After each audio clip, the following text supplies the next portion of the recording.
Nós vamos então aqui falar rapidamente de alguns pontos. Vamos ver 1 aos Coríntios, capítulo 2, versículo 14. Veja que todas as pessoas, elas conhecem Deus, o nome de Deus. Mesmo uma pessoa que está isolada, está lá no meio de uma selva, por exemplo, está sem nenhuma via de comunicação com o mundo externo, ao meio onde ela vive, mas aquela pessoa sente uma necessidade de Deus. Ela sente necessidade de adorar a Deus. Um sentimento que não está nos animais, por exemplo, porque é um sentimento que é inerente ao espírito, porque o espírito do ser humano, ele não é feito de matéria desta terra. O espírito do ser humano é feito de matéria vinda do próprio Deus. Foi Deus que soprou o espírito dentro do ser humano.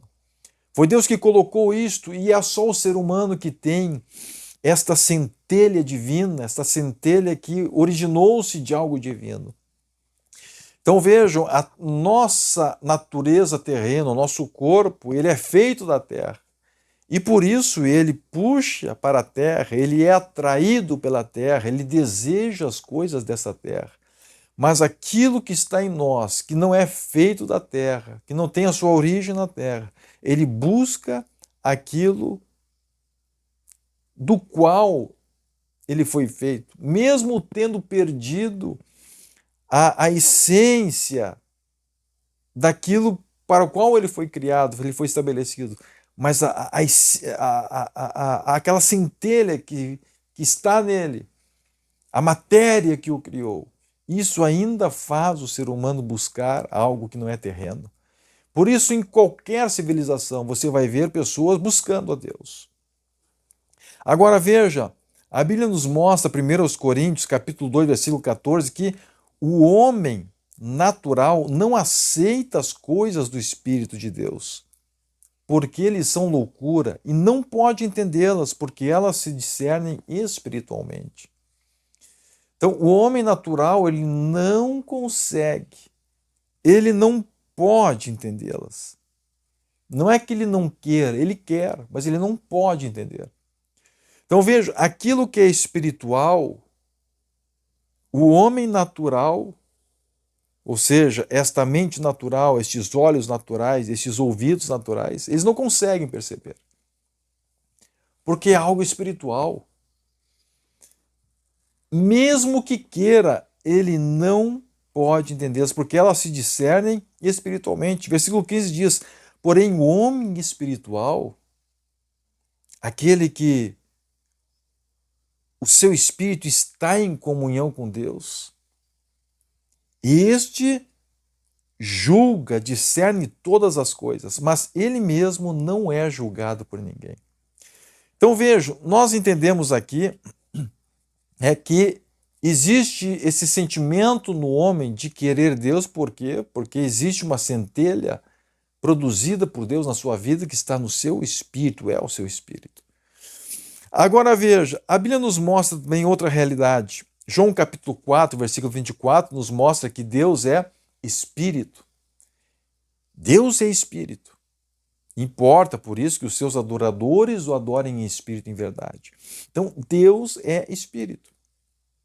Então, vejo, se o homem é natural, o homem natural, o homem físico não consegue entender Deus, mas tem esse anseio, tem esse desejo, mas ele não consegue. Mesmo querendo, ele não consegue. E aí ele vai adorar o quê? Vai adorar o sol, vai adorar a lua, vai adorar outras pessoas, vai adorar a si mesmo. Ele vai venerar alguma coisa como superior a si. Coisas da natureza. Ele vai buscar algo que é superior a si. Quem sabe mesmo até aquilo que é material, vai buscar uma justificativa, mesmo que seja improvável. Mas ele vai tentar raciocinar e dizer: isso aqui é uma verdade máxima, isso aqui é uma verdade que tem que ser venerada. Então vejam, o ser humano, ele busca algo que está acima dele, por causa desta centelha. Agora, a Bíblia nos mostra que Deus é Espírito. João, capítulo 1, olha só que importante esta palavra. Diz assim, Evangelho segundo João: no princípio era o Verbo, e o Verbo estava com Deus, e o Verbo era Deus.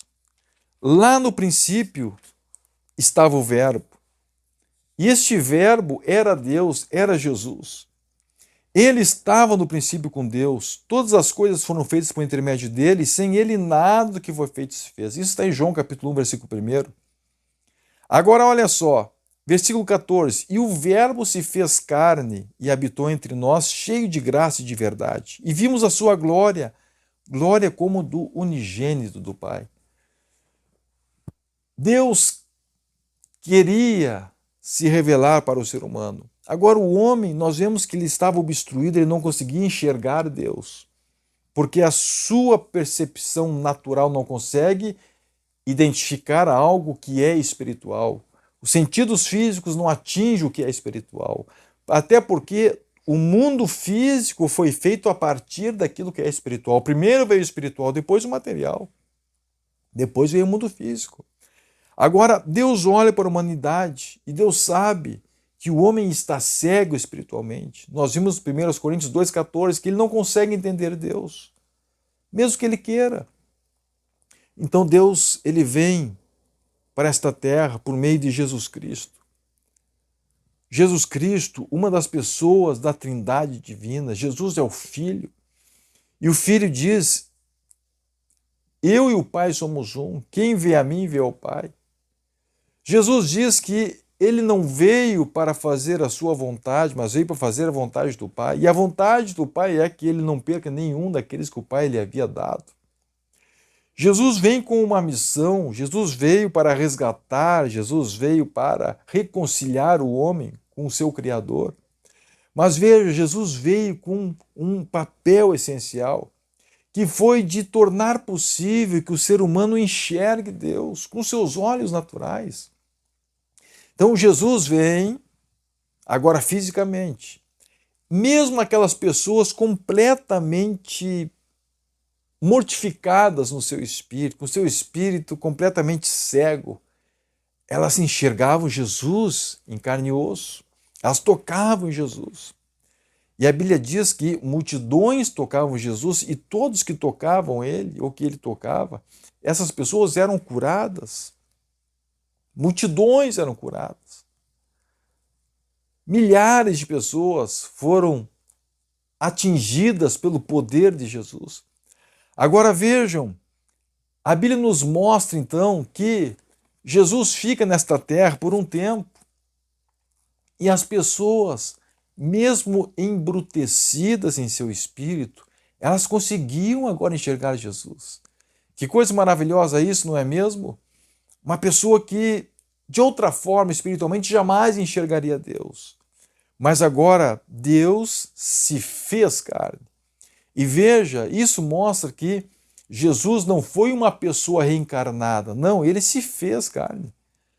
A parte genética, que seria parte genética masculina, foi criada por Deus. Deus mesmo, no momento da concepção, por intermédio do Espírito Santo, ele fez com que aquela parte genética fosse concebida, fosse formada naquele momento.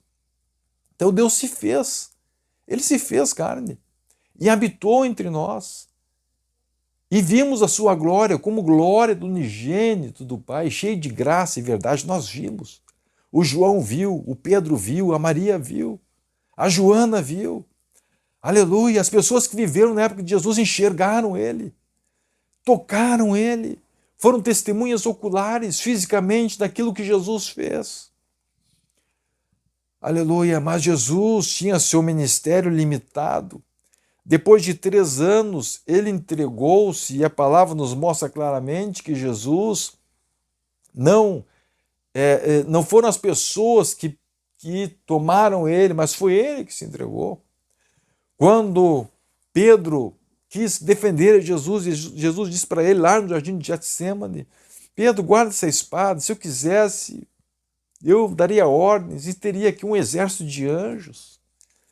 Jesus estava ali se entregando, era o momento de ele se entregar. Agora veja só, a Bíblia nos mostra que quando Jesus faz isto, ele fica ainda nesta terra durante um tempo, e a Bíblia nos mostra que Jesus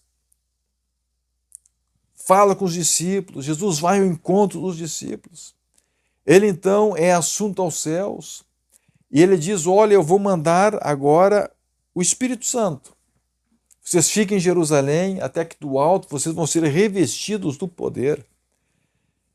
E aqueles homens então, muitos deles com medo, muitos deles ainda receosos da perseguição que os judeus iriam fazer, os líderes que o mataram de Jesus iriam fazer, eles vão lá e Jesus então continua olhando aqueles homens, homens simples, homens que tinham as suas limitações, mas aqueles homens então, eles são cheios do Espírito Santo.